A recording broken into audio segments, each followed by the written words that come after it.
पाहतो तर कोणी डॉक्टर बाबासाहेबांना भाऊ या नजरेने पाहतो.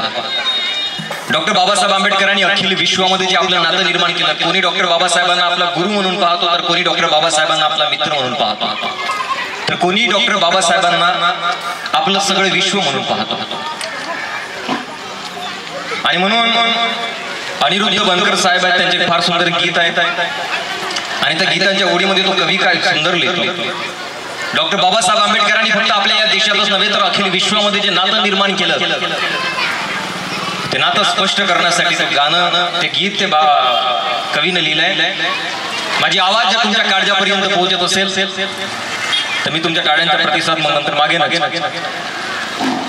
तो कवी असा म्हणतो, माय ममतेची सावली, माय ममतेची सावली, वाट बुद्धाची दावली. कवितेतला एक एक शब्द न शब्द तुमच्या काळजापर्यंत ठेवण्याचा प्रयत्न करेन.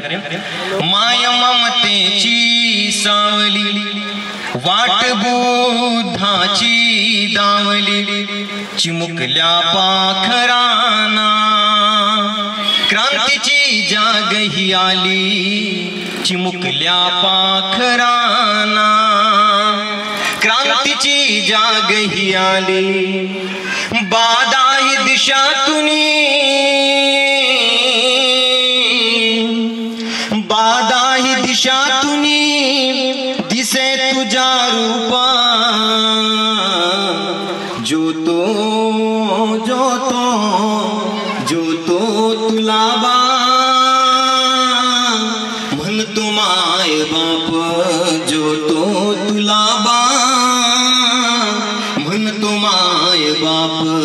जो तो तुला बा म्हणतो माय बाप. विश्वभर जोडला असं कसं नातं. जो तो तुला बा म्हणतो माय बाप. जो तो तुला बा म्हणतो माय बाप. आवडलं का गाणं? पुढच्या चरणामध्ये तो कवी असा लिहितो, स्वप्न जे होते मंथरले. बघा, प्रत्येक माणसाच्या आयुष्यामध्ये काही वेगवेगळे स्वप्न असतात. कोणाला मोठा अधिकारी व्हायचे, कोणाला भरपूर पैसा कमवायचा, कोणाला राजकारणामध्ये चांगली प्रतिष्ठा कमवायची होती. पण तुमच्या आमच्यासारख्या सर्वसामान्य गोरगरीब दलित समाजाचं काय स्वप्न होतं की समाजामध्ये माणसासारखी आपल्याला वागणूक मिळावी, एवढंच फक्त आपलं स्वप्न होतं, बाकी काय. पण तेही स्वप्न आपल्या नशिबामध्ये नव्हते. पण ते स्वप्न पूर्ण करणारा दुसरा कुणा अवलिया जन्माला आला नव्हता, डॉक्टर बाबासाहेबांचे आधी. आणि म्हणून तो कविता पुढच्या चरणामध्ये असा लिहितो, स्वप्न जे होते मंथरले, तिथे तू काळीज अंथरले. काय केलं बाबासाहेबांनी आपल्यासाठी? स्वप्न जे होते मंथरले, तिथे तू काळीज अंथरले. इथे काटेरी वाटेवर सुख जन्माचे पांघरले. इथे काटेरी वाटेवर सुख जन्माचे पांघरले. करणीच तुझ्या बा, करणीच तुझ्या बा नाही मोज माप. जो तो तुला बा म्हणतो माय बाप. जो तो तुला बा म्हणतो माय बाप.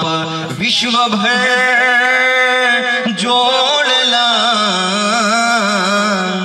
असं कसं नातं. जो तो तुला बा म्हणतो माय बाप. बरं, डॉक्टर बाबासाहेब आंबेडकरांच्या, दादा तुम्ही उभे असतील, बसून जा तुम्ही. मला अशी ऑडियन्स अशी दिसली पाहिजे. तुम्हाला सांगतो 22 तासांचा प्रवास करून मी आलोय सांगलीवरून. माझ्यामध्ये जर एनर्जी असेल तर तुमच्यामध्ये तर असलीच पाहिजे 100%.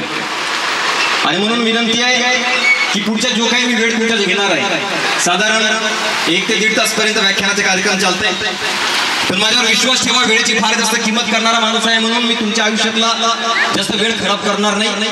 बाबासाहेबांचे, छत्रपती शिवरायांचे, बुद्धांचे आणि खऱ्या अर्थानं क्रांतिकारी विचार मी तुमच्या काळजापर्यंत पोहोचवण्याचा प्रयत्न करणार आहे. आपला भाऊ, आपला मित्र, आपला लेकरू समजून जर मला ऐकला तर मी थेट तुमच्या काळजापर्यंत पोहोचेन.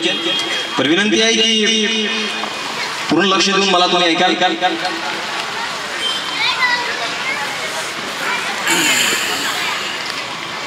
हाती न घेता तलवार बुद्ध राज्य करी जगावर. ज्या काळात संपूर्ण विश्वामध्ये हिंसा, अशांती, अंधश्रद्धा आणि अधर्म यांच्या प्रचंड स्तोम वाजलेला होता, त्या काळात संपूर्ण विश्वाला शांतीच्या, अहिंसेच्या संदेश देणारे महाकारुणिक तथागत गौतम बुद्ध, ज्यांच्या कुशीतून हिंदवी स्वराज्याचे देखणं स्वप्न साकार झालं, अशा राष्ट्रमाता, राजमाता, स्वराज्य संकल्पिका मासाहेब जिजाऊ, ज्या महापुरुषांना स्वराज्याचे देखणं स्वप्न साकार केलं, असे क्षत्रिय कुलावतंस, कुडवाडी भूषण, सिंहासनाधीश्वर छत्रपती शिवाजी महाराज. आणि ज्या महापुरुषाचं नाव घेतलं की आम्हा तरुणांच्या नसा नसाल रक्त असं खवळायला लागतं, असा जगातील सर्वोत्तम राजा, बुधभूषणकार, स्वराज्य संरक्षक छत्रपती संभाजीराजे या महापुरुषांना मी प्रथमतः अभिवादन करतो. बोला छत्रपती शिवाजी महाराज की, बोला छत्रपती संभाजी महाराज की, बोला राष्ट्रमाता मासाहेब जिजाऊंच्या. अरे टिळा टोपी घालून म्हणती आम्ही साधू, दया धर्म चित्ती नाही ते जानावे भोंदू. वारकरी संप्रदायाचे कळस, अध्यात्माचे कळस माऊली संत श्रेष्ठ तुकाराम महाराज. संत तुका म्हणे जाती दोनच, ते आहेत का स्त्री पुरुष तपासून पाही.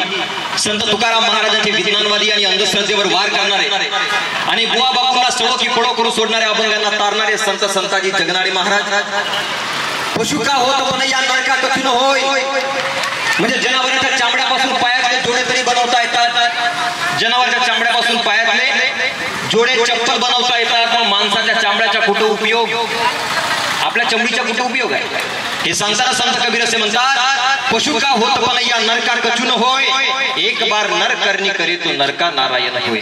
काळाच्या पुढे असलेले पुरोगामी विचारांचे हिंदी कवी संत साहित्य संत कबीरदासजी महाराज. तुमचे कपडे फाटके असतील तरी चालेल, पण विचार मात्र फाटके असू, विचार मात्र फाटके असू नाही. पण फाटक्या कपड्यावरती देखील विचारांच्या सर्वोच्च शिखरावरती पोहोचलेले 2 महामानव, राष्ट्रसंत तुकडोजी महाराज व राष्ट्रसंत गाडगेबाबा यांना सुद्धा प्रणाम करतो.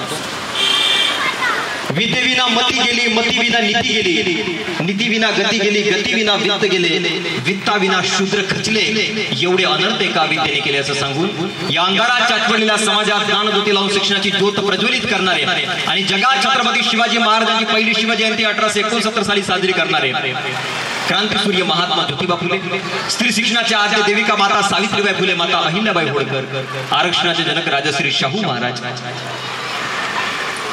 माता रमाई काय लिहू तुझ्यावर शब्द हे सुचत नाही, माता रमाई काय लिहू तुझ्यावर शब्द हे सुचत नाही, 2-4 शब्दात मी तुला लिहावं कष्ट तुझे इतकेही सोपे नाही. इतका हाल अपेष्टा सहन करून सुद्धा विश्वास तुझ्यानं कधी हरला, इतक्या हाल अपेष्टा सहन करून सुद्धा विश्वास तुझ्यानं कधी हरला. तुझ्याचमुळे बा भीमा खरा कोहिनूर भारताचा ठरला, तुझ्याचमुळे बा भीमा खरा कोहिनूर भारताचा ठरला. प्रेत लेकरांची उचलून खांद्यावरती कशी राहिली ती माय, प्रेत लेकरांची उचलून खांद्यावरती कशी राहिली ती माय. साऱ्या जगाचे पोषण करणाऱ्या त्या भीम दुधावरची ती साय, कारुण्याच्या झरा दीनदलितांची आई आणि ज्यांच्याशिवाय आंबेडकर नावाचे वर्तुळ कधीच पूर्ण होऊ शकणार नाही अशी दीनदलितांची आई त्यागमूर्ती माता रमाई यांना सुद्धा विनम्र अभिवादन करतो. जग बदल घालून घावं, जग बदल घालून घावं, सांगून गेले म्हणजे भीमराव, सांगून गेले म्हणजे भीमराव. अरे गुलामगिरीच्या या चिखलात का ऋतून बसलाय रावत, अंग झाडून निघ बाहेर कर गुलामगिरीवर वार, कर गुलामगिरीवर वार. असे म्हणत या अंधारात सापडलेल्या चाचपडलेल्या समाजात ज्ञानज्योती लावून शिक्षणाची ज्योत त्यांनी प्रज्वलित करण्याचा त्यांनी प्रयत्न केला. संताप व्यक्त करता उद्या चळवळीला नवी दिशा देण्याचा त्यांनी प्रयत्न केला. असे अण्णाभाऊ साठे भीमा तुझ्या मताचे जर 5 लोक असते, किती भीमा तुझ्या मताचे जर 5 लोक असते, तलवारीचे तयाचे न्यारेचे टोक असते, वाणीत भीम आहे कर्णीत भीम असता, वाणीत भीम आहे कर्णीत भीम असता, वर्तन तुझ्या पिलांचे सारेच चोख असते, वर्तन तुझ्या पिलांचे सारेच चोख असते. ज्यांनी डॉक्टर बाबासाहेब आंबेडकरांवर 10,000हून जास्त गीतं रचली आणि खेड्यापाड्यात बडी तंडात डॉक्टर बाबासाहेब आंबेडकरांचे क्रांतिकारी विचार पोहोचवण्याचे त्यांनी प्रयत्न केलं, काम केलं. मराठी साहित्यातला तेज तर्रार असा लोकशाहीर लोककवी वामन ताबाजी कर्डक म्हणजे वामन दादा कर्डक यांना सुद्धा विनम्र अभिवादन करतो. अरे गळ्यात मडका आणि कमरेला झाडू कसा असेल तो काळ, ते म्हणतात ना एखादी रात्र जर जास्त काळोखी असेल तर येणारा सूर्योदय तितकाच प्रखर आणि तेजस्वी असतो. अरे तुम्हा आम्हा शूद्रांची अवस्था म्हणजे किड्या मुंग्यांपेक्षाही बेकार असताना समाज व्यवस्था बदलवण्यासाठी दिव्य ज्योत जन्माला आली. स्वतंत्र भारताचे पहिले कायदेमंत्री, भारतीय संविधानाचे शिल्पकार, देशरत्न विश्वरत्न बोधिसत्व डॉक्टर बाबासाहेब आंबेडकर. आणि माझ्या दाढी जेवढी केस आहेत तेवढी मराठा आणि बहुजनाची मुलं शिकू. नीट लक्ष नाही का? माझ्या दाढीत जेवढी केस आहेत तेवढी मराठा आणि बहुजनांची मुलं शिकून या मनुवाद्यांच्या छाताळावर थैया थैया नाचणार नाही तोपर्यंत मी पायात चप्पल घालणार नाही असे ठणकावून सांगणार आहे. रयत शिक्षण संस्थेचे सर्व कर्मवीर भाऊराव पाटील यांच्यासह तमाम महापुरुषांना, युगपुरुषांना आणि महामातांना मी प्रथमतः अभिवादन करतो. आज डॉक्टर बाबासाहेब आंबेडकरांच्या या जन्मोत्सवानिमित्त आयोजक डॉक्टर बाबासाहेब आंबेडकर उत्सव समिती, जयंती उत्सव समिती यांनी आयोजित केलेल्या या भव्य दिव्य कार्यक्रम सोहळ्या प्रसंगी आणि एवढ्या सुंदरशा कार्यक्रमाची उंची बघून मला दादाने सांगितलं की इथला कार्यक्रम, दादा असा कार्यक्रम तुम्ही कुठंच नाही पाहिला असेल, एवढा सुंदर कार्यक्रम आणि म्हणून एवढा सुंदर कार्यक्रमाची या ठिकाणी तुम्ही नियोजन केलं. त्यामुळे मला एका कवीच्या 4 ओळी आठवतात. तो कवी असा म्हणतो, कोण ते आकाश हे तू आम्हा निलकुठे. बघा उभे असलेल्या सगळ्या जनतांना विनंती आहे तुम्ही बसू नये का, माझ्यावर विश्वास ठेवा. एकदा बसलं तर ते माणसं उठून जात नाही माझ्या भाषणात. इमर्जन्सी असली तर गोष्ट वेगळी आहे, नाही तर उठून नाही जात आपल्या भाषणात. क्रांतिकारी विचार आहेत, हे माझे विचार नाही आहेत. माझ्या बाबासाहेबांनी, तथागत गौतम बुद्धांनी, छत्रपती शिवाजी महाराजांनी, छत्रपती संभाजी महाराजांनी आणि या महापुरुषांनी जे विचार दिलेत ते विचार माणसाला, झोपल्या माणसाला जागे करणारे विचार आहेत, बसल्या माणसाला उठू देणारे विचार नाही आहेत. आणि म्हणून जे उभे आहेत त्यांना विनंती आहे, ज्यांना चेअर भेटली त्यांनी, आता सध्या तर खुर्चीसाठीच वाद सुरू आहे, आता माहोल खुर्चीसाठीच आहे. त्यामुळे भेटली तर खुश मानून घ्या, नाही भेटली तर खाली बसून घ्या. कारण खुर्चीवर बसणाऱ्याला पडण्याची भीती असते बरं का.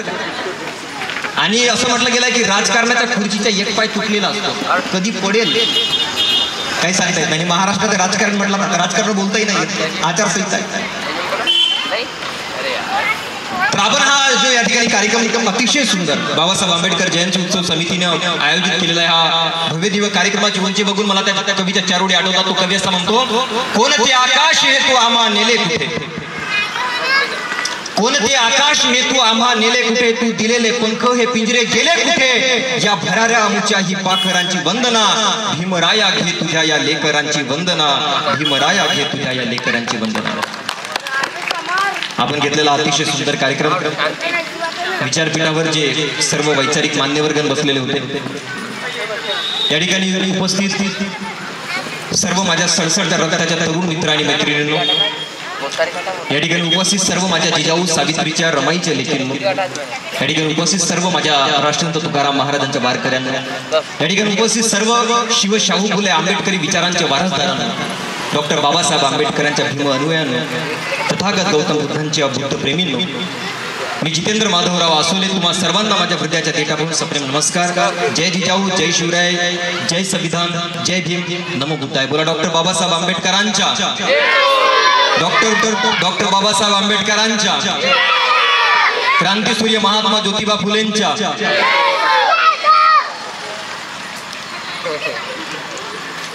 हा जोश तुमचा शेवटपर्यंत मला पाहिजे. मी सुरुवातीला सांगितलं 22 तासांचा प्रवास करून आलो इथपर्यंत, त्यामुळे पुढचे 1 तास किंवा जे काही तुम्ही मला वेळ देणार आहात माझ्यावर विश्वास ठेवा.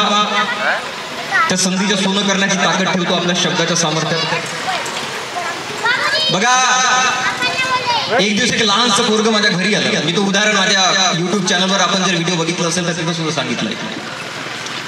एक लहानसं पोरग माझ्या घरी आलं. माझ्या घरी आता सर्व महापुरुषांची फोटो लावलेले आहेत. डॉक्टर बाबासाहेबांची, महात्मा फुलेंची, तथागत गौतम बुद्धांच्या सर्व महापुरुषांचे फोटो लावले. लहानसं पोरग, मला वाटतं तो पहिलीतला पोरग असेल, त्याने बाबासाहेबांच्या फोटोकडे बघितलं. तुम्हाला म्हणाला, दादा ही फोटो कोणाची आहे? मी म्हटलं ही डॉक्टर बाबासाहेबांची फोटो आहे. तर त्या पोरानं मला कुतूहलाने प्रश्न केला की दादा, डॉक्टर बाबासाहेब आंबेडकर डॉक्टर होते तर ते नेमके कशाचे डॉक्टर होते?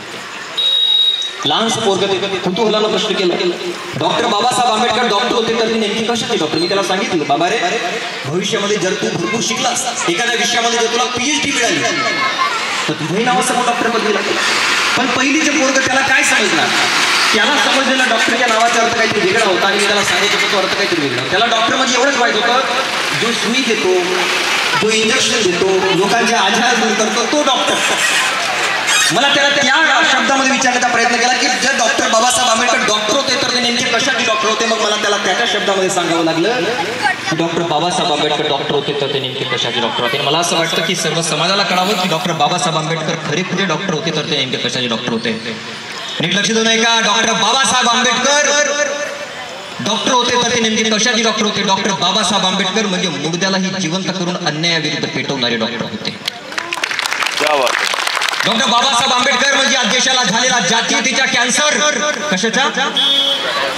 जातीयतेचा कॅन्सर, चरचरा कापून वळवळणाऱ्या जातीयवादी किड्यांपासून या देशाला रोगमुक्त करणारे डॉक्टर होते डॉक्टर बाबासाहेब आंबेडकर. डॉक्टर बाबासाहेब आंबेडकरांचा महापरिनिर्वाण झाला आणि त्याच्या दुसऱ्या दिवशी आचार्य प्रल्हाद केशव वत्रे यांचा एक लेख वर्तमानपत्रामध्ये प्रसिद्ध झाला होता. ज्या ज्या माणसाला डॉक्टर बाबासाहेब आंबेडकर कळले ना, त्या माणसाला कधी बाबासाहेबांचा विरोध केला नाही. ज्यानं कधीतरी बाबासाहेबांना मन लावून वाचलं ना, तो बाबासाहेबांना आपला आदर्श मानल्याशिवाय राहणार नाही. आणि म्हणून प्रल्हाद केशव वत्रे असे म्हणतात की डॉक्टर बाबासाहेब आंबेडकरांचा जेव्हा महापरिनिर्वाण झाला, त्यांचा लेख आला, त्या लेखमध्ये ते प्रल्हाद केशव वत्रे असे लिहितात, डॉक्टर बाबासाहेब आंबेडकर म्हणजे धर्म मार्तंडांचा आणि वर्ण वर्चस्वाचा पुतळा फोडून त्याची आतडी बाहेर काढणारी वागणूक आहे. डॉक्टर बाबासाहेब आंबेडकर म्हणजे समाजातील वतनदार सत्ताधाऱ्यांच्या विरुद्ध पुकारलेले एक युद्ध होय. डॉक्टर बाबासाहेब आंबेडकर म्हणजे ढोंगाच्या डोक्यावर आदळण्यास सदैव सिद्ध असलेली भीमाची गदा होय. डॉक्टर बाबासाहेब आंबेडकर म्हणजे स्वाभिमानाचा एक धगधगता ज्वालामुखी होते, प्रकीयत्री यांचे शब्दात. आणि म्हणून मी कायम सांगतो, 11 तारखेपासून बाहेर व्याख्यानाच्या निमित्तानं जिथं कुठं माझ्या आतापर्यंत जेवढी व्याख्यानं झाली बाबासाहेब आंबेडकरांच्या जयंती निमित्त, त्या ठिकाणी प्रत्येकाला मी सांगतो की माणूस बघा, जराशी पद, पैसा, प्रतिष्ठा आपल्याला मिळाला की आपण जय भीम बोलायला लागून जातो. पद, पैसा, प्रतिष्ठा मिळाली की आपण जिथून आपली सुरुवात झाली, ज्या महापुरुषांना आपल्यासाठी त्याग केलं, त्या महापुरुषांसोबतची नाळ आपण कापण्याचा प्रयत्न करतो. म्हणून तुम्हाला सांगणं आहे, आयुष्यामध्ये पद, पैसा, प्रतिष्ठा भरपूर कमवा, पण जय भीम बोलायला कधी लागलं का? कारण जय भीम म्हणजे फक्त हे 2 शब्द नाही आहेत. बघा, टाळ्या वाजवायच्या असतील तर इमानदारीनं टाळ्या वाजवा. टाळ्या वाजवण्यात बेईमानी करू नका. आता टाळ्या वाजवणाऱ्यांचे सुद्धा प्रकार असतात, म्हणजे कायम सांगत असतो. टाळ्या वाजवणाऱ्यांचे प्रकार असतात, 3 प्रकारचे टाळ्या असतात. किती प्रकारच्या? 3 प्रकारचे टाळ्या वाजवतात. पहिल्या प्रकारामध्ये असतात दिलखुलास प्रकार. दिलखुलास प्रकार म्हणजे माझी एखादा शब्द आवडला, तुम्हाला काळजापर्यंत पोहोचले, एखादी कविता बोललो, एखादं गाणं बोललो आणि जो बोलल्या जो पटकन वाजवतो ना, त्याला म्हणतात दिलखुलास प्रकार. अशी माणसं जीवनामध्ये कधी मागे राहत नाही, कधीच मागे राहत नाही. लग्न लागल्या पहिल्या पंक्तीमध्ये जेवण करणारी हेच आहे, हे कधी मागे राहतच नाही. माणसाने दिलखुलास राहावं. अशी माणसं जीवनात कोणत्याच क्षेत्रामध्ये मागे राहतात, जे काय करतील रोखोकपणे करतात. दुसरा एक प्रकार आहे. दुसरा प्रकार म्हणजे कसा? टाळ्या वाजवण्याच्या आधी, म्हणजे त्याला कन्फ्युज वाला टाळ्या म्हणतात. तो टाळ्या वाजवण्याच्या आधी शेजारच्याकडे पाहते, यानं वाजवणं का म्हणतात. त्याच्यानंतर याची अकलेचं तारं पेटतात आणि तोपर्यंत तो टाळ्या वाजवून तोपर्यंत आपला मुद्दा संपून जातो. मग घरी जाऊन वाजवू, आम्हाला काय सांगतो. ही माणसं नेहमी कन्फ्युज. 12वी नंतर काय करावं या पोरांना सुचत नाही. फर्स्ट इयर मध्ये काय करावं काही सुचत नाही. लग्नाला पोरगी बघायला गेल्यानंतर तरी आपल्या मित्राला विचारते, तुला आवडली का म्हणते. त्याला विचारून काय अर्थ, लग्न तुला करायला ना बाबू. अशी माणसं नेहमी कन्फ्युज असतात. म्हणून कन्फ्युज मध्ये राहू नका. आवडले एखादी वेळ, आवडले एखादी गाणं वाजून द्या. आता तिसरा एक प्रकार असतो. तिसरा प्रकार म्हणजे कसा, असा हात बांधायला प्रकार असतो. तुम्ही कितीही चांगलं सांगा, कितीही चांगलं बोला, हम तो तालियां नाही बजाएंगे भाई. जशी काही ग्रामपंचायत टॅक्स घेते यांच्याकडून टाळ्या वाजवल्या. तुमची ग्रामपंचायत घेते का टॅक्स? म्हणून आवडलं एखादं गाणं, आवडली एखादी ओढ काय म्हणजे सांगणार. कार्यक्रम आपल्या बापाचा आहे, कार्यक्रम आपल्या महापुरुषाचा आहे आणि म्हणून आनंद घ्या, उत्साहात घ्या. जेव्हा केव्हा असं वाटलं भरपूर टाळ्या वाजवा, मलाही आनंद होता, आम्हालाही चांगला उत्साह मिळतो. म्हणून मी म्हणालो की आयुष्यामध्ये कधी जय भीम बोलायला लागू नका मित्रांनो, कारण जय भीम म्हणजे फक्त हे दोन शब्द नाही आहेत. जय भीम म्हणजे फक्त हे दोन शब्द नाही आहेत, तर जय भीम म्हणजे डॉक्टर बाबासाहेबांचा आदर आहे. जय भीम म्हणजे डॉक्टर बाबासाहेबांचा सन्मान आहे. जय भीम म्हणजे डॉक्टर बाबासाहेबांच्या कष्टाला सलाम आहे. जय भीम म्हणजे प्रज्ञाशील करुणा आहे. जय भीम म्हणजे दया, क्षमाशील शांती आहे. जय भीम म्हणजे सद्गुण, सदाचार, सद्विचार आहेत. जय भीम म्हणजे एक भीम गर्जना आहे. म्हणून आयुष्यामध्ये कधी जय भीम बोलायला लागू नका. ज्या बाबासाहेबांनी आम्हाला सर्वांना जीवन जगण्याचं खऱ्या अर्थानं सामर्थ्य दिलं, त्या महापुरुषाच्या आपल्या जीवनामध्ये काय मोठं योगदान आहे. खऱ्या अर्थानं जर बाबासाहेबांचं नाव, या महापुरुषांचं नाव जर आपल्या आयुष्यातून काढलं ना महाराज, तर तुमच्या आमच्या आयुष्याला काही अर्थच नाही. विचार करून बघा, या महापुरुषांचं नाव आपल्या पाठीमागून काढून बघा, तुमच्या आमच्या जगण्याला काय अर्थ आहे. आणि म्हणून कार्यक्रमाला सुरुवात करण्याआधी, व्याख्यानाला सुरुवात नाही तर मग आतापर्यंत चाललं काय होतं. कार्यक्रमाला मुख्य गाभा घेऊन जात असताना, कार्यक्रमाला सुरुवात करण्याआधी मला तुम्हाला सांगणार की बघा, एक फार मोठे विचार बनतात ते असं म्हणून गेले की बघा, विचारों को पढ़कर या सुनकर कोई परिवर्तन नहीं आता. विचारों को पढ़कर या सुनकर कोई परिवर्तन नहीं आता, विचारों पर चलकर परिवर्तन आता है. आणि म्हणून माझ्या व्याख्यानाच्या माध्यमातून तुम्ही जे काही विचार ऐकणार आहात, तुमच्यापर्यंत जे काही विचार ठेवणार आहेत, माझं असं म्हणणं नाही माझी प्रत्येक गोष्ट तुम्हाला पटेल, आणि माझं असं म्हणणं नाही की माझी प्रत्येक गोष्ट तुम्ही स्वीकार करावी, पण जे काही गोष्ट मी तुम्हाला सांगणार आहे, जे काही विचार मी तुमच्या काळजापर्यंत पोहोचवण्याचा प्रयत्न करणार आहे, त्या संबंधानं तुम्ही घरी जाऊन विचार जरूर करा, हे मला तुम्हाला सांगणार. कारण तथागत गौतम बुद्धाने तुम्हाला आम्हाला एक संदेश दिलाय, अत्त दीप भव. म्हणजे याचा अर्थ काय की आधी स्वतः स्वयंप्रकाशित व्हा आणि मग इतरांना प्रकाशित करा. म्हणजे याचा अर्थ काय की स्वतःच्या शरीरावर स्वतःच्या मस्तक ठेवून काम करा. मी जे काही बोलेन, आणि मीच नाही, माझ्यानंतर जो कोणी येईल, एखादा नेता येऊ द्या, एखादा राजकारणी येऊ द्या, किंवा एखादा चांगला वक्ता येऊ द्या, कोणी येऊ द्या, तो जे काही सांगत असेल त्या संबंधाने तुम्हाला विचार करण्याची गरज आहे. ते विचार करता यावं एवढं मला तुम्हाला सांगणं. आणि मला माहित आहे गोंदिया जिल्ह्यातली लोक कोणावर विश्वासही नाही ठेवत, मला माहित आहे. त्यामुळे माझ्या शब्दावर तुम्ही विश्वास करावा असं माझं म्हणणं नाही, पण जे काही गोष्टी मी तुम्हाला सांगणार आहे, जे काही विचार मी तुमच्यापर्यंत ठेवून जाणार आहे, घरी गेल्यानंतर त्या संबंधाने विचार जरूर करा आणि आपल्या आचरणामध्ये, आपल्या जीवनामध्ये त्याला आपण कसं आत्मसात करू या संबंधाने सुद्धा तुम्ही विचार करा. बघा, डॉक्टर बाबासाहेब आंबेडकरांच्या मूर्तीकडे कधीतरी आपण नीट निरखून बघितलं असतं. बाबासाहेबांच्या एका हातामध्ये भारताचं संविधान आहे आणि एका मूर्तीमध्ये पाहिलं असेल तुम्ही की दुसऱ्या उजव्या हाताने ते कुठेतरी दर्शवताना आपल्याला दिसतं. पाहिल्या सगळ्यांनी, याच्यावर नो पाहिला की नाही, पाहिल्या सगळ्यांनी. मी बऱ्याच जणांना प्रश्न केला की डॉक्टर बाबासाहेब आंबेडकर नेमकं कुणाकडे दर्शवत असते. आपल्यालाही प्रश्न निर्माण झाला पाहिजे, कुणाला बाय करते. मला कधीतरी प्रश्न पडला की डॉक्टर बाबासाहेब आंबेडकर नेमकं कुणाकडे दर्शवत असते. मी बऱ्याच जणांना प्रश्न केला, म्हटलं बाबासाहेब आंबेडकर नेमकं दर्शवतात काय, कुणाकडे दर्शवतात. काही जण म्हणाले नाही बाबासाहेब आंबेडकर पूर्वेकडे दर्शवतात, काही जण म्हणाले बाबासाहेब काही दिशा दाखवतात. बसून जा, या या, स्वागत आहे समितीच्या वतीनं.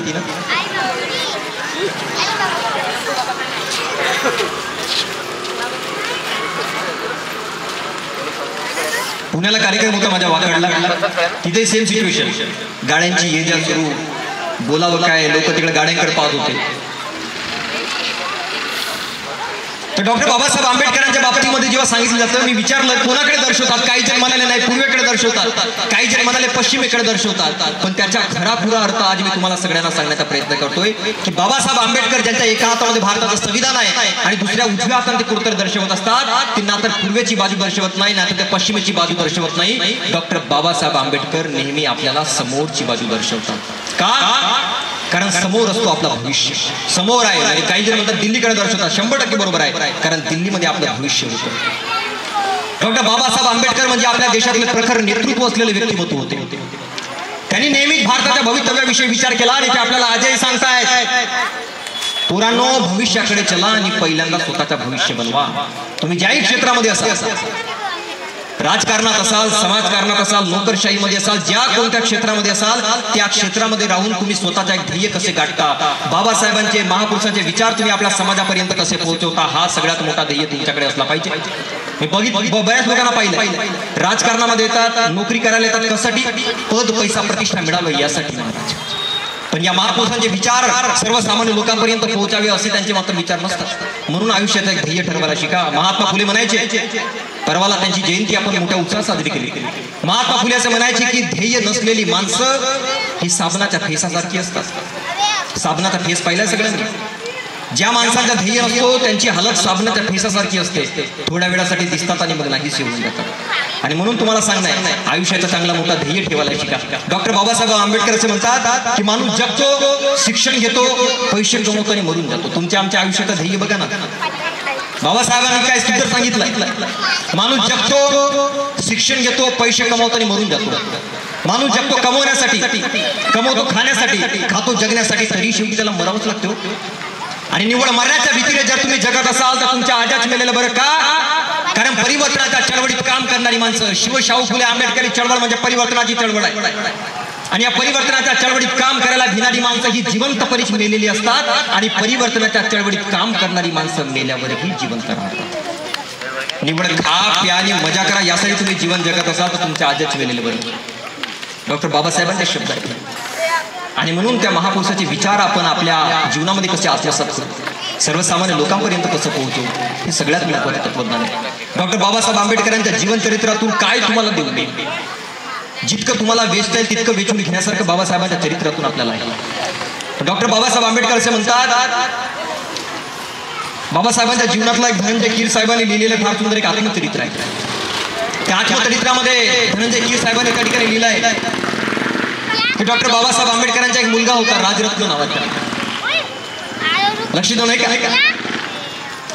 आज लहान लहान पोरं, 11वी 12वी पोरं, फर्स्ट इयर मधली पोरं, जरासं काही यश नाही मिळालं, पर्सेंट चांगले नाही मिळालं म्हणून पोरं आत्महत्या करायला निघतात.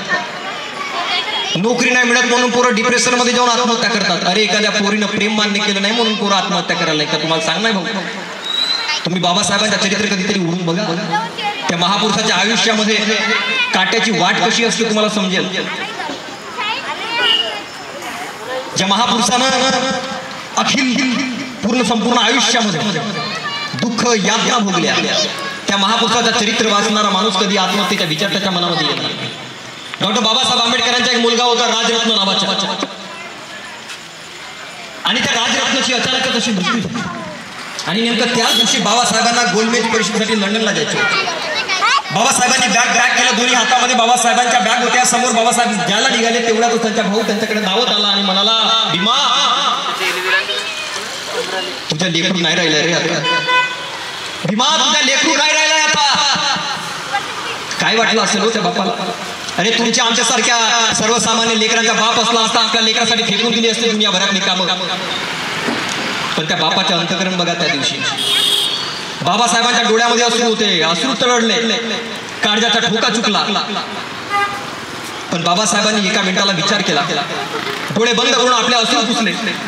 पुन्हा आपल्या हातामध्ये ते पडलेल्या बॅग घेतल्या आणि आपल्या भावाला म्हणाले की आज जर मी त्या गोलमेज परिषदेसाठी लंडनला गेलो नाही, आज मी त्या परिषदेसाठी जर उपस्थित राहिलो नाही तर माझ्या करोडो दलित बांधवांचं नुकसान होऊन जाईल. आणि म्हणून मी माझ्या एका लेकरासाठी मी माझ्या करोडो लेकरांच्या बळी जाऊ देणार नाही. हे बाबासाहेबांचे शब्द आहे.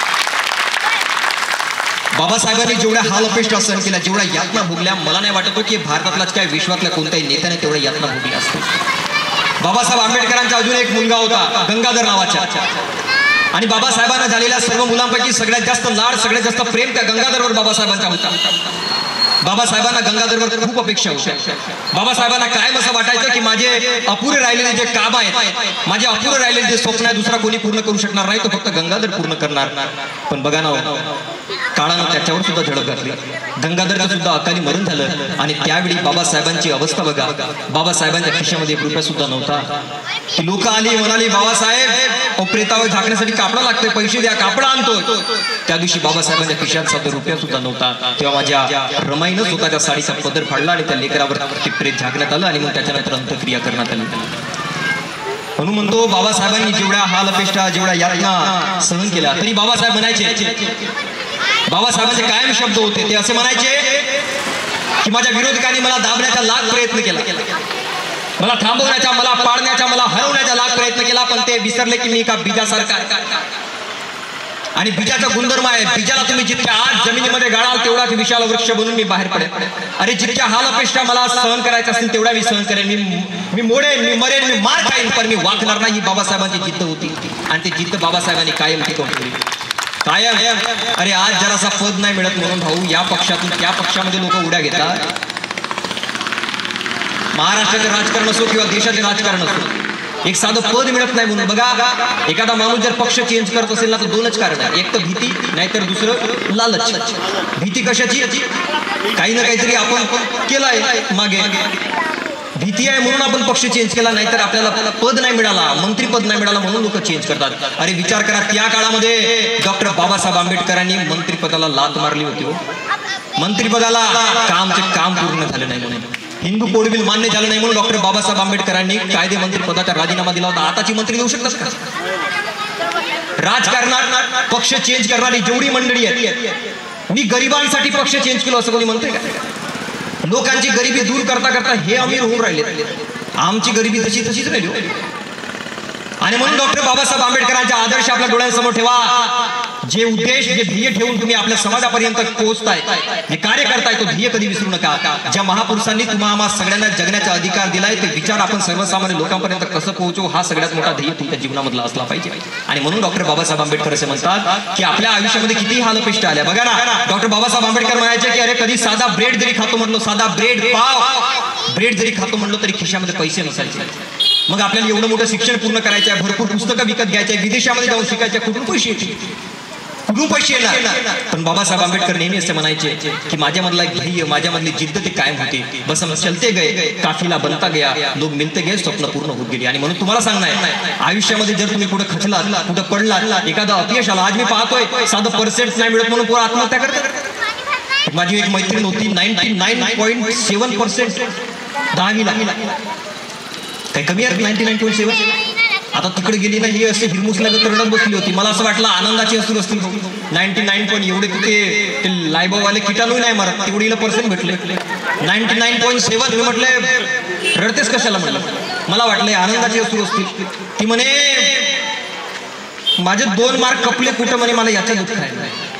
99.7% मिळून सुद्धा जर तुला मिळत नसतील, तुला आनंद मिळत नसेल, म्हटलं बाई तुला जेवढे पर्सेंट मिळाल्यात ना, आमच्यासारखे 2 जण पास झाले असते तेवढे, तरी एवढ्याशा गोष्टीसाठी तुम्ही रडता. मग बाबासाहेबांचं चरित्र आमच्यासाठी का आदर्श नाही ठरावं? डॉक्टर बाबासाहेब आंबेडकर नेहमी म्हणतात ना, साधं ब्रेड जरी खातो म्हटलं तरी पैसे नसायचे. मग त्या महापुरुषाने एवढा मोठा भव्य दिव्य आपला विश्व रचला. निवड आपल्या देशामध्ये नाही हो, अख्ख्या संपूर्ण जगामध्ये बाबासाहेब आंबेडकरांनी स्वतःचा झेंडा रोवला. तर कशाच्या बळावर? निवड स्वतःच्या जिद्दीच्या बळावर. आणि म्हणून वामनदादा कर्डक नेहमी असं म्हणायचे की माणसाला तुफानातला दिवा बनण्याचा प्रयत्न करा. वामनदादा कर्डक म्हणजे ते आहेत ज्यांनी डॉक्टर बाबासाहेब आंबेडकरांवर 10,000हून जास्त गीत रचली. महाराज खेड्यापाड्यामध्ये बाबासाहेबांचे विचार पोहोचवण्याचे प्रयत्न केले. ते वामनदादा कर्डक काय म्हणतात की तुफानातला दिवा बनायला शिका. आणि बघा, दिवे 2 प्रकारचे असतात. एक दिवा जो आपण देवाळ्यात लावतो, महापुरुषांच्या समोर लावतो, आणि दुसरा दिवा जो असतो तो बाहेर लावतो, आपण मशालीसारखा जळतो. वामनदादा कर्डक असे म्हणतात की दिवा बनायचा असेल तर माणसाला देवारातला दिवा बनवू नये, कारण देवारातला दिवा एक साधा वारा आला तरी तो भिजून जातो. माणसाला जर बनायचं असेल, दिवा बनायचा असेल तर त्या मशालीसारखा पाहिजे. तुफानातला दिवा बनायला शिका. चारी बाजूने जरी वारा आला, पाऊस पाणी आला तरी तो दिवा भिजत नाही. माणसाला तसा दिवा बना. किती संकट येऊ द्या, किती अडचणी येऊ द्या, कोणी हरवण्याचा प्रयत्न करणार नाही. म्हणून वामनदादा कर्डक असे म्हणतात, तुफानातले दिवे आम्ही हो, तुफानातले दिवे, तुफानातले दिवे आम्ही हो, तुफानातले दिवे. तुफान वारा, पाऊस धारा, मुळीन शिवे, तुफानातले दिवे आम्ही हो, तुफानातले दिवे. आणि तुफानातला दिवा बनणं काही साधं काम नाहीये. तुफानातला दिवा जर बनायचा असेल तर बाबासाहेबांचं चरित्र डोळ्यांसमोर ठेवावं लागतं. चारी बाजूनी आपल्यावर वार होतात, चारी बाजूनी आपल्यावर हल्ले होतात. बाबासाहेब म्हणतात ना, माझ्या विरोधकांनी मला दाबण्याचा कितीतरी प्रयत्न केला, मला छळण्याचा, मला मारण्याचा प्रयत्न केला. अरे बाबासाहेबांनी जेव्हा असं म्हटलं होतं की मी हा धर्म सोडून मी वेगळा धर्म निवडणार आहे, मी बौद्ध धर्म निवडणार आहे, तेव्हा बाबासाहेबांची हत्या करण्यासाठी एक हिंदू पुढारी डॉक्टर कुर्तकोटी यांच्याकडे गेला होता. तो डॉक्टर कुर्तकोटी त्यांना असं म्हणाले की जर तुम्ही बाबासाहेब आंबेडकरांना मारण्याचा प्रयत्न केला तर लक्षात ठेवा, डॉक्टर बाबासाहेब आंबेडकरांना जर तुम्ही मारण्याचा प्रयत्न केला तर लक्षात ठेवा, डॉक्टर बाबासाहेब आंबेडकरांच्या रक्तातून 100 आंबेडकर जन्माला येते. कारण डॉक्टर बाबासाहेब आंबेडकर म्हणजे एक व्यक्ती नसून तो एक विचार आहे, आणि तो विचार प्रत्येक माणसाच्या मनामध्ये रुजलेला आहे. आणि म्हणून तुफानातला दिवा बंद काही साधं काम नाही. पोरांनो, तुम्ही कोणत्या क्षेत्रामध्ये जा, राजकारणात जा, समाजकारणात जा, किंवा तुम्ही एखाद्या नोकरशाहीमध्ये जा, ज्याही क्षेत्रामध्ये जायचं असेल, स्वतःच्या जर आपलं अस्तित्व निर्माण करायचं असेल, तुफानातला दिवा बंद काढायची गरज आहे. आणि म्हणून वामनदादा कर्डक पुढच्या चरणामध्ये असं लिहितात, हल्ल्यावरती होती हल्ल्यावरती होती हल्ले, अभंग मुचे बाले किल्ले, असाच ताठ माथा मुचा, जरान खाली लवे, तुफानातले दिवे आम्ही हो, तुफानातले दिवे, तुफानातले दिवे आम्ही हो, तुफानातले दिवे. आणि म्हणून तथागत गौतम बुद्धांनी, डॉक्टर बाबासाहेब आंबेडकरांनी तुम्हा आम्हाला जी एक दिव्याची वात पेटवून दिली आहे, अत्तदीप भव म्हणजे स्वतः स्वयंप्रकाशित व्हा, स्वतःच्या चारित्र्याची वात प्रज्वलित करा आणि मग ते समाजापर्यंत पोहोचवा. आणि म्हणून वामनदादा पुढच्या चरणामध्ये असं लिहितात, एक दिव्याने पेटविलेले चरितेसाठी पाठविलेले, एक दिव्याने पेटविलेले चरितेसाठी पाठविलेले, काळ्या राणी अखंड येते फिरती अमुचे थवे, तुफानातले दिवे आम्ही हो, तुफानातले दिवे. आणि म्हणून आयुष्यामध्ये तुफानातला दिवा बनायला शिका. डॉक्टर बाबासाहेब आंबेडकरांच्या जीवनचरित्रातून पहिला मूलमंत्र देतोय, बनायचं असेल माणसाने तर तुफानातला दिवा बनायला शिका. बघा दूध जर एका दिवसामध्ये, दुधाची लाईफ किती असते, एका दिवसांची असते. एका दिवसामध्ये जर तो दूध तुम्ही वापरला नाही, दूध एका दिवसामध्ये खराब होतं. पण त्या दुधापासून बनवलेला दही पुढच्या अजून 3 दिवस टिकतो, त्या दह्यापासून बनवलेला ताक अजून 4 दिवस टिकतो, त्या ताकापासून मिळालेला लोणी अजून 8 दिवस टिकतो, पण त्या लोणीपासून मिळालेला तूप मात्र आयुष्यभर कधी खराब होत नाही. बघा 4 दिवस आपल्या जीवनामध्ये वाईट आले म्हणून खचून जाऊ नका महाराज. तुमच्या आमच्या आयुष्यामध्ये असं कितीतरी दिवस येतात, सुखाचे दिवस येतात, दुःखाचे दिवस येतात, पण त्या दुःखाच्या दिवसामध्ये स्वतःला सांभाळून घेण्याची ताकद जर तुमच्यामध्ये निर्माण करायची असेल तर डॉक्टर बाबासाहेब आंबेडकरांचं चरित्र तुमच्यासाठी खूप प्रेरणादायी ठरेल. डॉक्टर बाबासाहेब आंबेडकरांचं नाव द्यायचे होतं एका विद्यापीठाला, मराठवाडा विद्यापीठ. आणि मराठवाडा विद्यापीठाला डॉक्टर बाबासाहेब आंबेडकरांचे नाव देण्यासाठी एकूण 17 वर्ष आंदोलन करण्यात आलं होतं. किती वर्ष? जोरात बोला, किती वर्ष? 17 वर्ष. बघा उभे राहिलं सगळ्या ताई, इथे बसा, उभं राहू नाही कोणी, सगळेजण बसू नाही का? कारण कसं आहे, व्याख्यानाचा कार्यक्रम बसून नाही केला तर त्याचा आनंद खूप वेगळा असतो. बाकी तमाशेचे कार्यक्रम तर मग तुम्ही उभे राहून बसा, नाही झोपल्याहून बसा, कसंही पाहून बसा, त्यांचे काही नाद नाही. पण महापुरुषांचे विचार आपण ऐकतो चांगल्या भावनेने ऐकलं पाहिजे. तर डॉक्टर बाबासाहेब आंबेडकरांच्या मराठवाडा विद्यापीठाला नाव देण्यासाठी एकूण किती वर्ष आंदोलन करण्यात आलं होतं? 17 वर्षे. 17 वर्ष आंदोलन करण्यात आलं होतं. तेव्हा जाऊन मराठवाडा विद्यापीठाला डॉक्टर बाबासाहेब आंबेडकरांचे नाव मिळालं होतं. आणि तो संघर्ष करत असताना कित्येक तरी लोकांनी त्याचा विरोध केला की त्या विद्यापीठाला बाबासाहेबांचे नाव देऊ नका. अरे का? अरे अखिल विश्व ज्याला सिम्बल ऑफ नॉलेज म्हणतो, ज्ञानाचा महासागर ज्याला म्हणतो, त्या महापुरुषाचं नाव जर तुम्ही एखाद्या विद्यापीठाला देऊ शकत नसाल, त्या महापुरुषाचं नाव जर तुम्ही एखाद्या कॉलेजला देऊ शकत नसाल, तर मग नाव तुम्ही द्याल कोणाचं? डॉक्टर बाबासाहेब आंबेडकरांचे नाव मराठवाडा विद्यापीठाला देण्यासाठी 17 वर्ष आंदोलन करण्यात आलं होतं. सगळ्यात जास्त विरोध होता. आणि महाराष्ट्रातल्या 1994 साली नांदेडमध्ये भरलेल्या एका सभेमध्ये महाराष्ट्रातल्या एका नामवंत व्यक्तीने असा एक उल्लेख केला होता. तुम्ही वाचून बघा, गुगलवर सर्च करून बघा, मी नाव काही घेणार नाही. पण त्या व्यक्तीने असं म्हटलं होतं, नीट लक्षात नाही का, त्या व्यक्तीने असं म्हटलं होतं की ज्यांच्या घरामध्ये खायला पीठ नाही, नीट लक्षात नाही का, ज्यांच्या घरामध्ये खायला पीठ नाही त्यांच्या नावाने विद्यापीठ कशाला पाहिजे म्हणून. 1994 सालची सभा, त्या 94 सालच्या सभेमध्ये एका नामवंत व्यक्तीने महाराष्ट्रातल्या बाबासाहेबांच्यासाठी उद्गार काढलं होतं, काय की ज्यांच्या घरामध्ये खायला पीठ नाही त्यांच्या नावानं विद्यापीठ कशाला पाहिजे म्हणून. आज तुम्हाला सांगणार भाऊ, ज्या महापुरुषाच्या नावानं तुम्ही विरोध केला होता, ज्या महापुरुषाचं नाव विद्यापीठाला देण्यासाठी तुम्ही विरोध केला होता, आज निवड या महाराष्ट्रातच नाही तर अख्ख्या भारतामध्ये 14 विद्यापीठ डॉक्टर बाबासाहेब आंबेडकरांच्या नावानं आहे. 14 विद्यापीठ आणि तुमच्या 17 पिढ्या बसल्या बसल्या पोहोचू शकतो एवढं घरामध्ये आता मुबलक पीठ आहे.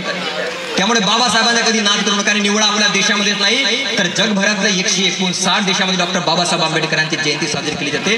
दुसरं कोण असं मानू. बाबासाहेब आंबेडकरांना नावाची ताकद तशी विषयाला. डॉक्टर बाबासाहेब आंबेडकरांचं नावच असं आहे की अखिल विश्वामध्ये संपूर्ण त्यांचा ब्रँड पसरलेला आहे. आणि म्हणून डॉक्टर बाबासाहेब आंबेडकर इथं कोलंबिया युनिव्हर्सिटी ऑफ अमेरिका, तर डॉक्टर बाबासाहेब आंबेडकर ज्या ठिकाणी शिकले त्या ठिकाणी त्यांनी PhD मिळवली.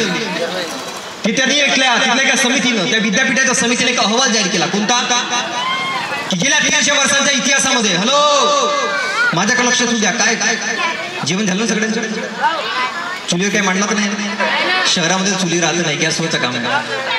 तर आता पूर्ण लक्ष नाही का, मग काय केकच्या वितरण होणार. तर डॉक्टर बाबासाहेब आंबेडकर जिथे शिकले कोलंबिया युनिव्हर्सिटी ऑफ अमेरिका, त्या अमेरिकेच्या विद्यापीठानं एक अहवाल जारी केला की गेल्या 300 वर्षांच्या इतिहासामध्ये सगळ्यात जास्त विद्वान व्यक्ती कोण जन्माला आला गेल्या 300 वर्षांच्या इतिहासामध्ये. आणि त्या अहवालामध्ये असं दर्शनात आलं, जगभर त्याने तो अहवाल प्रकाशित केला, प्रसिद्ध केला. त्या अहवालामध्ये असं सांगितलं गेलं की गेल्या 300 वर्षांच्या इतिहासामध्ये सगळ्यात विद्वान, सगळ्यात ज्ञानी जर कोणी व्यक्तिमत्व असेल तर ते म्हणजे विश्वरत्न डॉक्टर बाबासाहेब आंबेडकर आहेत. कोलंबिया युनिव्हर्सिटी ऑफ अमेरिकेचा अहवाल आहे. आणि त्या कोलंबिया युनिव्हर्सिटी ऑफ अमेरिका तिथल्या एका मोठ्या मैदानामध्ये डॉक्टर बाबासाहेब आंबेडकरांच्या ब्रॉन्झ धातूची एक मूर्ती आहे. आणि त्या मूर्तीच्या खाली लिहिलं आहे the symbol of knowledge doctor B.R. Ambedkar. Doctor बाबासाहेबांचा शब्द आहे. त्याच कोलंबिया युनिव्हर्सिटीच्या एक कुलगुरू आहे. त्या कुलगुरूच्या ऑफिसमध्ये डॉक्टर बाबासाहेबांची अशी खूप मोठी फोटो लावली आहे. आणि त्या फोटोच्या खाली लिहिलं आहे की आम्हाला गर्व आहे की आमच्या विद्यालयातून, आमच्या विद्यापीठातून शिकून गेलेला एक विद्यार्थी एका देशाच्या संविधानाचा शिल्पकार झाला आहे. ही आमच्यासाठी सगळ्यात मोठी गर्वाची गोष्ट आहे. सगळ्यात मोठी गर्वाची गोष्ट आहे. जगाच्या पथकावर, जगाच्या स्तरावर डॉक्टर बाबासाहेब आंबेडकरांचं नाव कोरलं गेलं आहे. नेल्सन मंडेला असं म्हणतो की जर भारताकडून जर तुम्हाला काही घ्यायचं असेल, काही जर स्वीकारायचं असेल तर डॉक्टर बाबासाहेब आंबेडकरांनी लिहिलेलं संविधान तुम्ही स्वीकारा. बराक ओबामा असे म्हणतात की जर डॉक्टर बाबासाहेब आंबेडकर आमच्या अमेरिका देशामध्ये जन्माला आले असते तर उगवत्या सूर्याला आम्ही डॉक्टर बाबासाहेब आंबेडकरांचं नाव दिलं असतं. अख्खा विश्व डॉक्टर बाबासाहेब आंबेडकरांना मानतो. पण ही ताकद केव्हा निर्माण होते, ही ताकद तेव्हा निर्माण होते जेव्हा तुम्ही स्वतःला सिद्ध करता, स्वतः तुफानातला दिवा बनण्याचा प्रयत्न करता. आणि बघा असं म्हणतात, हो उद्धरली कोटी पुढे भीमा तुझ्या जन्मापुढे. डॉक्टर बाबासाहेबांचा जन्म झाला आणि कित्येक तरी पिढ्यांचा उद्धार झाला. पण कधी कधी मला प्रश्न पडतोय की ज्या महापुरुषांनी तुमच्या आमच्यासाठी एवढा अपार त्याग केला, ज्या महापुरुषांनी तुमच्या आमच्यासाठी अहोरात्र मेहनत घेतली, जीवाचे रान केलं, त्या महापुरुषांना मी काय देतो. बघा आताच्या तरुण पिढीला डॉक्टर बाबासाहेब आंबेडकरांच्या विचारांची जाण आहे का, सगळ्यात महत्त्वाचा विचार आहे. नाहीतर आज काय झालं, 1-2 नाही महाराष्ट्रभरामध्ये जवळपास 25 जिल्ह्यांमध्ये कार्यक्रम झाले. आणि जिकडे छत्रपती शिवराय असो, बाबासाहेब असो किंवा कोणतेही महापुरुष असो, आजकालच्या तरुण पिढी, मला आनंद आहे सर की आपल्या या कार्यक्रमाच्या माध्यमातून असे वैचारिक कार्यक्रम होतात, तुमच्यापर्यंत चांगले महापुरुषांचे विचार पसरतात. पण काही जणांपर्यंत मी पाहिलंय डीजे लावलं, नाचलं की तिथपर्यंत जयंती साजरी झाली. बाबासाहेबांना अपेक्षित नव्हतं हे. बाबासाहेबांना कायम असं वाटायचं इथं या, मी तुमची जागा नाही घेत, इथं बसा बसा बसा इकडे बसा. आता त्या पिढीला डॉक्टर बाबासाहेब आंबेडकरांच्या विचारांची जाणीव आहे का, हा सगळ्यात मोठा प्रश्न आहे. उद्धरली कोटी पुढे भीमा तुझ्या जन्मामुळे, वामनदादांनी लिहिलंय. ज्या महापुरुषाचा जन्म झाला आणि तुमच्या आमच्यासारख्या सर्वसामान्य लोकांच्या कित्येक तरी पिढ्या त्यांचा उद्धार पावला, त्या आताच्या पिढीला डॉक्टर बाबासाहेब आंबेडकरांच्या विचारांची जाणीव आहे का, हो सगळ्यात मोठा प्रश्न आहे. जेव्हा आताच्या पोरांना प्रश्न करावं बाबासाहेब आंबेडकरांचं तुम्ही चरित्र वाचलाय का, तेव्हा आताच्या पोरांचं काही उत्तर नाही. सगळ्यांच्या हातामध्ये मोबाईल फोन आलाय. प्रत्येकाच्या मोबाईल फोनमध्ये व्हॉट्सअप आहे, जेवढी माहिती मिळाली तेवढीच फक्त आपल्या लक्षात आहे. पण तुम्हाला सगळ्यांना सांगणं आहे, ज्या जयंती उत्सवाच्या निमित्तानं डॉक्टर बाबासाहेब आंबेडकरांच्या चरित्राचं तुम्ही घरी घरी वाचन केलं पाहिजे. निवड डीजे समोर नाचलं म्हणजे जयंती उत्सव साजरी केली असा अर्थ होत नाही. बाबासाहेबांना अपेक्षित नव्हतं आणि म्हणून मला असं वाटलं की त्या जयंती उत्सवानिमित्त आजच्या तरुण पिढीपर्यंत ते विचार पोहोचावे. का मी बोलतोय, कारण आज परिस्थिती एवढी बिकट झाली आहे साहेब. मग तो कोणताही धर्म असो, कोणताही पंथ असो, कोणताही समाज असो, प्रत्येक समाजापर्यंत विचार पोहोचवण्याचा प्रयत्न करतोय. आज 10-12 वर्षाची पोरं निर्लक्षित नाही का, स्वतःला युवा पिढी समजली जाणारी पोरं 10-12 वर्षाची पोरं नशा करताना दिसतात. ही आमची प्रगती नाही आहे साहेब. 12-15-16 वर्षांची पोरं दारू पिताना दिसत आहे, बिअरच्या नावाखाली पार्ट्या करताना दिसतात. ही आमची प्रगती नाही आहे. 17-18-19-20 वर्षांची पोरं बोरी पडून जाऊन लग्न करायला लागल्यात. ही आमची प्रगती नाही आहे. ज्या महापुरुषानं तुमच्या आमच्यासाठी जीव अहोरात्र मेहनत घेतली, जीवाचं रान केलं, या महापुरुषांना जर वाटलं असतं तर आपलं सुख चैनामध्ये आपलं आयुष्य काढू शकले असते. मग त्या महापुरुषांच्या काय विचारांची जाणीव ठेवली हो. आणि मला कायम सांगणार, परिस्थिती एवढी खराब झाली आहे, इतकी खराब झाली आहे, गावागावामध्ये शहरामध्ये हा प्रकार घडतोय. आज 10 पोरांना माझ्या डोळ्यासमोर एकत्रित करा, 10 पोरांपैकी 8 पोरांना गुटख्याची व्यसन आहे सर. ही प्रगती आहे का आमची? 10 पोरांपैकी 7 ते 5 पोरांना दारूची व्यसन आहे. पुढे चाललाय आपला समाज. आम्हाला जगण्याची रीती कुत्र्यासारखं भटकतात पोरं, ना आचार ना विचार ना संस्कार. कुठेही महापुरुषांचे विचार यांच्यापर्यंत पोहोचते. आणि मला कायम असं वाटतं की पोरं जर वाईट मार्गावर जात असतील ना तर नीट लक्ष देऊ नये का.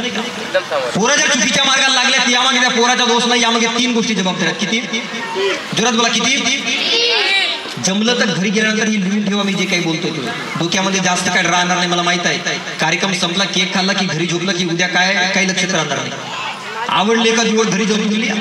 पोरं जर वाईट मार्गावर जात असतील तर यामागे 3 गोष्टी जबाबदार आहेत. पहिलं म्हणजे त्यांची आई वडील. का? कारण त्यांनी त्या लेकरांना चांगले संस्कार दिले नाही. दुसरी म्हणजे त्याची शाळा. का? कारण त्यांनी आपल्या त्या मुलांना योग्य जीवन शिक्षण दिलं नाही, जीवनाची शिकवण दिली नाही. आणि तिसरा म्हणजे येतो आपला समाज, ज्या समाजानं त्या पोरांवर योग्य लक्ष ठेवलं नाही. मी आई वडील का म्हणतो की बघा, प्रत्येक पोराच्या आयुष्यातलं चालतं बोलतं विद्यापीठ जर कोणी असेल ना तर ते म्हणजे आई वडील आहेत. पोरगा पहिल्यांदा आपल्या आईकडे बघून बघतो, दुसऱ्यांदा आपल्या वडिलाकडे बघून बघतो. माझी आई काय करते, माझे वडील काय करतात, आणि काय करते आपली आई? हातात मोबाईल फोन आहे, टेबलवर बसली आहे, लेकराला सांगते अभ्यास कर, आणि स्वतः मोबाईल व्हॉट्सअपवर चॅटिंग करते. ऐसी लागी लगन मीरा हो गई मगन, नीचे गिर गया छगन, पडलेलं छगन काय दिसे ना. कुठं लक्ष राहील? ज्या टेबलवर तुम्ही बसला पोराला म्हणता अभ्यास करणं, त्याच टेबलवर तुम्ही मोबाईल इतकत असाल. काय पोराचं लक्ष राहील? डॉक्टर बाबासाहेब आंबेडकर असे म्हणतात की माझ्या जीवनातला सगळ्यात मोठा आदर्श जर कोणी असेल तर ते माझे बाबा होते, रामजी बाबा. जर माझे वडील नसते तर कदाचित मी इथपर्यंत येऊ शकलो नसतो. बाबासाहेब सांगतात 10वीचा अभ्यास करताना जोपर्यंत माझा अभ्यास पूर्ण होत नव्हता, डॉक्टर माझे बाबा स्वतः तो दिवा घेऊन माझ्यासोबत रात्रभर जागत असायचे. बाबासाहेबांच्या जीवनामध्ये सगळ्यात मोठं योगदान त्यांच्या बाबांचं. बाबासाहेब म्हणतात बघा, विदेशामध्ये गेल्यावर कोणाला असं वाटत, प्रत्येकाला असं वाटतं विदेशामध्ये आलो, एखादं जागा आपण फिरून यावी, कधीतरी एखादं आवडीचं पुस्तक बघावं, कधीतरी एखादं आवडीचे नाटक बघावं, प्रत्येकाला असं वाटतं. डॉक्टर बाबासाहेब आंबेडकरांना नाही वाटलं असेल का असं? डॉक्टर बाबासाहेब आंबेडकर म्हणतात की मला कधीतरी असं वाटत होतं की आज अभ्यास नाही करावा, आज फक्त निवांत झोपावं, आज कुठेतरी मस्त आरामात कुठेतरी जावं, कधीतरी एखादं आवडीचे पुस्तक वाचावं, आवडीच्या एखाद्या ठिकाणावर जावं. पण डॉक्टर बाबासाहेब आंबेडकर म्हणतात की जेव्हा केव्हाही मी त्या पुस्तकाची पानं उघडून बघत होतो, जेव्हा मी त्या पुस्तकाची पानं उघडून बघत होतो, त्या पुस्तकाच्या प्रत्येक पानावरती मला माझ्या बापाचं चित्र दिसत होतं. आणि माझा बाप मला ओरडून सांगत होता की बा भीमा, जर तू शिकलास नाही, तू जर शिकलास नाही तर या गुलामीमध्ये अडकलेल्या आमच्या सर्वसामान्य लोकांना आजाद करायला दुसरा कोणी जन्माला येऊ शकणार नाही. हे रामजी सपकाळांचे शब्द आहेत. रमाईचे कष्ट डोळ्यांसमोर ठेवा. डॉक्टर बाबासाहेब आंबेडकर म्हणतात त्या पुस्तकातल्या प्रत्येक पानातले एक शब्द मला माझ्या रमाईचे कष्ट आठवून देत होते. माझ्या रमाई जे माझ्यासाठी एवढे कष्ट घेते, त्या कष्टाची जाणीव होत होती मला, म्हणून माझ्या आयुष्यातला ध्येय कधी विचलित झाला नाही. मग बघा, बाबासाहेबांच्या जीवनातले सगळ्यात मोठे आदर्श जर बाप असतील, त्यांचे वडील असतील, तर मग तुमच्या आमच्या आयुष्यातल्या मुलांच्या आदर्श कोणात? या ठिकाणी बसल्या सर्व माझ्या बाप मंडळींना प्रश्न आहे. तुम्ही घरी जाऊन आपल्या पोरांना, या एवढ्या पोरांना जेव्हा प्रश्न करावं ना आम्ही, पोरांना तुमचे आदर्श कोण रे, कोणाला तुम्ही आदर्श मानता, तेव्हा त्या पोरांना जंगली जंगलीतले आवना महाराज म्हणणारी पोरं आदर्श आहेत त्यांचे.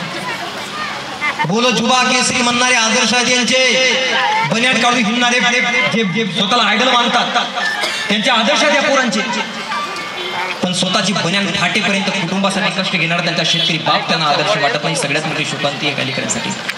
तुम्ही जर बाप मंडळी असाल, घरी जाऊन एक प्रयोग करून बघा, तुमच्या लेकराच्या डोळ्यामध्ये तुमची किती इमेज आहे तुम्हाला दिसून जाईल. एक काम करा, तुमच्या घरामध्ये जर 10-12 वर्षाचे पोरग असेल, सगळ्यांनी करा, आईने सुद्धा करा, बापाने सुद्धा करा. आईवर जास्त इम्पॅक्ट होणार नाही, बापावर चांगलं इम्पॅक्ट होतं. एक काम करा, तुमच्या घरी जर 10 वर्षाचं 12 वर्षाचे पोरग असेल, त्याला जवळ बोलवा. पहिल्यांदा एक टेबल घ्या, त्या टेबलवर 4 लोकांची फोटो ठेवा. तुम्हाला असं वाटतं ना की तुमचा मुलगा याच्यासारखा बनला पाहिजे, तुम्हाला वाटतं तुमचा मुलगा सचिन तेंडुलकर सारखा बनला पाहिजे, त्यांची फोटो ठेवा. तुम्हाला वाटतं तुमचा मुलगा सलमान खान सारखा बनला पाहिजे, त्याची एक फोटो ठेवा. तुम्हाला वाटतं तुमचा मुलगा राहुल गांधी सारखा बनला पाहिजे, त्यांची एक फोटो ठेवा. तुम्हाला वाटतं तुमचा मुलगा अमिताभ बच्चन सारखा बनला पाहिजे, त्यांची एक फोटो ठेवा. आणि एक फोटो बाप म्हणून आपली सुद्धा ठेवा. आता आपल्या त्या लेकराला जवळ बोलवा आणि त्या पोराला प्रश्न करा, बेटा या 5 फोटोपैकी तुला कोणासारखं बनायचं आहे रे? मी तुम्हाला शब्द लिहून सांगतो, स्टॅम्प पेपरवर लिहून सांगतो. तो पोरग त्या 5 फोटोपैकी कोणत्याही 4 फोटोवर बोट ठेवेल, पण एका फोटोकडे तो पाहणार सुद्धा नाही. मला सांगा बरं, ते फोटो कोणाची? जोरात बोला, कोणाची? पोरं म्हणतात बापाची. म्हणजे याचा अर्थ काय की आमच्या लेकरांना बापासारखं बनायचं नाहीये. सगळ्यात मोठी शोकांना जेव्हा मी बाप मंडळींना प्रश्न करतोय की तुमची पोरं जर तुमच्यासारखी निघाली तर तुम्हाला आनंद होईल की दुःख होईल? बाप मंडळीने गरजेवर विचार करावा की तुमची पोरं जर तुमच्यासारखी निघाली तर तुम्हाला आनंद होईल की दुःख होईल? बाप मंडळी कन्फ्यूज. आम्ही कधी विचारच नाही केला म्हणे या गोष्टीचा. माझ्या पोरगा जर माझ्यासारखा निघाला तर खरंच मला आनंद होईल की दुःख होईल? नाही वाटत हो, त्या पोरालाही नाही वाटत तुमच्यासारखं बनायला. तुम्हाला सांगतो, जशी या पोरांची परीक्षा असते जीवनामध्ये, शाळेमध्ये जशी यांची परीक्षा होते तशी बाप नावाची, आई नावाची परीक्षा सुद्धा होते आपल्या जीवनामध्ये. निवड लेकरांना जन्म देऊन नाही होत, त्या लेकरांना तुम्ही कसं संस्कारवान बनवता हे सुद्धा सगळ्यात महत्वाचं आहे. अरे जेव्हा केव्हा तुम्ही या बाप नावाच्या परीक्षेमध्ये पास झाला ते कधी सिद्ध होईल? जेव्हा केव्हा या लहान लहान पोरांना जेव्हा मी प्रश्न करू, शाळा कॉलेजामध्ये जेव्हा प्रश्न करतोय, आणि जेव्हा ते पोरग असं म्हणाल की सर, जेव्हा त्या पोरांना आम्ही प्रश्न करावं की तुमचे आदर्श कोण, आणि जेव्हा त्या पोरांनी प्रश्नाला उत्तर द्यावं की सर माझा बाप आमदार बी नाही, माझा बाप खासदार बी नाही, पण सर माझा बाप इमानदार आहे, मला माझ्या इमानदार बापासारखं बनायचं आहे. ज्या दिवशी तुमचे पोरग असं म्हणाला त्या दिवशी समजून जायचे की आपण बाप नावाच्या परीक्षेमध्ये पास झालो, आपण आई नावाच्या परीक्षेमध्ये पास झालो. सगळ्यात मोठा आहे. तुम्हाला वाटत असेल की आपल्या घरामध्ये बाबासाहेबांसारखे, त्या क्रांतिकारी महापुरुषांसारखे व्यक्तिमत्व पोरं जन्माला यायचे असतील तर आई वडील म्हणून आपण पहिल्यांदा कमान कसली पाहिजे. मला सांगतो, माझ्या घरी एक आजी आपल्या लेकराला घेऊन आली होती. मला वाटतं तो 3री-4थीतला पोरगा असेल, कॉन्व्हेंटमध्ये शिकणारा पोरगा. आता गोंदिया जिल्ह्यात म्हटलं शहरामध्ये सगळे कॉन्व्हेंट चालतात, जिल्हा परिषद शाळा चालतात, कसंही बंद पडल्या. तर ती आजी आपल्या नातवाला घेऊन आली, साधारण 4थीतला तो कॉलेजमध्ये शिकलेला पोरगा. त्यानं सगळ्या महापुरुषांचे फोटो बघितले माझ्या घरी. सत्य घटना सांगतो, मी काय भाकड कथा सांगत नाही. तो पोरगा माझ्या घरी आला, सर्व महापुरुषांची फोटो बघितली आणि सर्व फोटोकडे बघून तो बारीबारीने विचारू लागला, भैया ये किसकी फोटो आहे? बाबासाहेबांची फोटो बघितली, महापुरुषांची फोटो बघितली. मला नवल वाटला. मी त्याला म्हटलं काय वय काय तुझी? तो पोरगा म्हणाला 4th स्टँडर्ड मध्ये आहो माझ्या. त्याची वय मग मला समजली 11-12 वर्षाचा होता पोरगा. मग त्याला मी बारीबारीने सांगितलं की बघ बाबा, म्हटलं हे बाबासाहेब आंबेडकरांची फोटो आहे, महात्मा फुलेंची फोटो आहे, तथागत गौतम बुद्धांची फोटो आहे.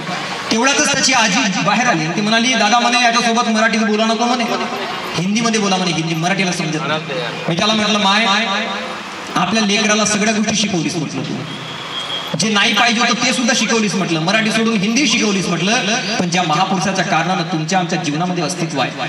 आज तहान भागेपर्यंत तू पाणी पिऊ शकतेस, जेवढं जेवायचं तेवढं जेवू शकतेस, सुखानं आनंदानं जगू शकते. ज्या महापुरुषामुळे तू जगायला लागलीस त्या महापुरुषाच्या ज्ञानात आपल्या लेकराला शांती नाहीये. सगळ्यात मोठी शोकांतिका आहे.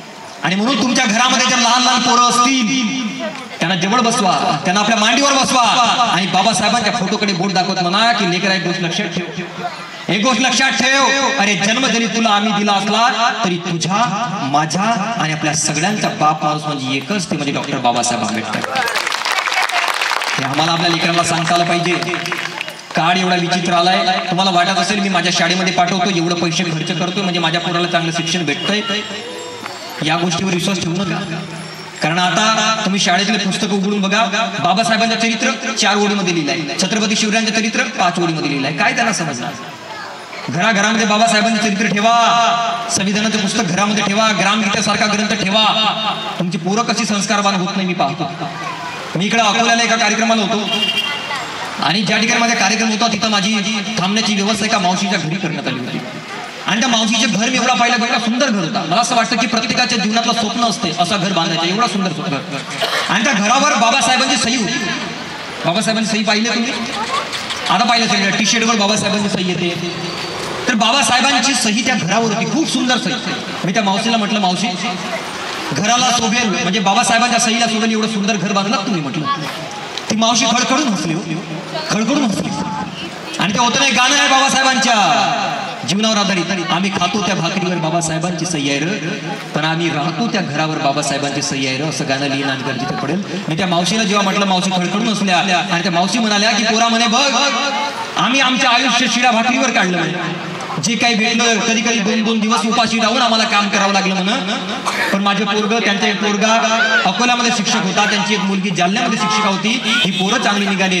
बाबासाहेबांची कृपा आहे, बाबासाहेबांचा आदर्श आहे, बाबासाहेबांच्या यांनी या लेकराने आदर्श मानला डोळ्यांसमोर. आणि बघा ती पोरं पुढे गेली, त्यांनी छान घर बांधलाय. आणि म्हणून मला असं वाटतं की ज्यांच्या घरामध्ये बाबासाहेबांचे क्रांतिकारी विचार आहेत. हो ठीक आहे. आमदार साहेबांचे या ठिकाणी आगमन झालेलं आहे.